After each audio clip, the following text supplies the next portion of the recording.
because you see a tale of two different stories with the headlines. One is Bank of Canada's hawkish measures bolsters case for another large rate hike. So this was everybody discussing the signaling towards 75 basis points, maybe higher, a narrative. And most of this article it's not an issue with the reporting so much as it was largely just a regurgitation of the governor of the Bank of Canada's commentary about where things were headed.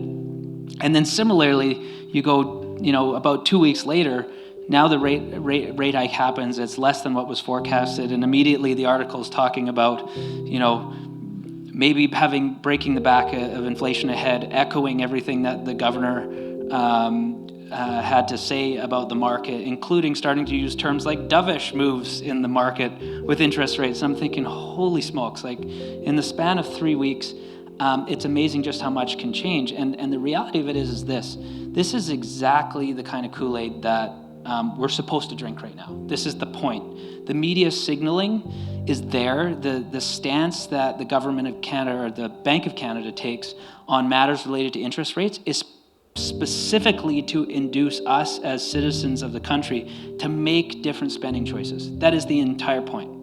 It's actually the system working, beating inflation out of our world, and trying to do that in a way that lands us as softly as possible in an economy as we go forward.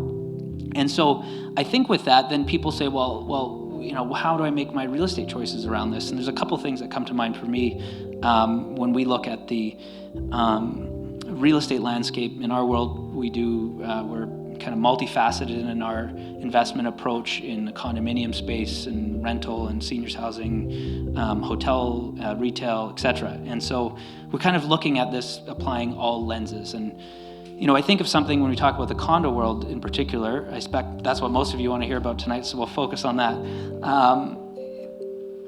People, in this, as long as I've been around, which is not that long, what I feel like people have been looking for in the cycles that I've observed since I was a kid is people are really more than anything looking for the floor. They're asking themselves, is this the right time to buy, and can I afford it, of course. And in our market, the biggest driver that keeps our industry growing and has the need for this housing and creates the housing crisis that was discussed a moment ago is really about population growth. And so when folks are in a point of kind of observing some economic turmoil and wondering whether they should take a leap, firstly, it's the question of affordability. And then the second question is am I getting a deal right now?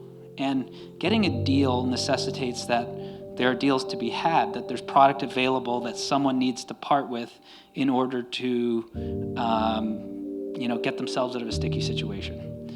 And what I would proffer in the moment that we're in right now is people are taking that pause because there's been, in the moment now, because there's been a lot of escalation in the housing market pricing over the last couple of years.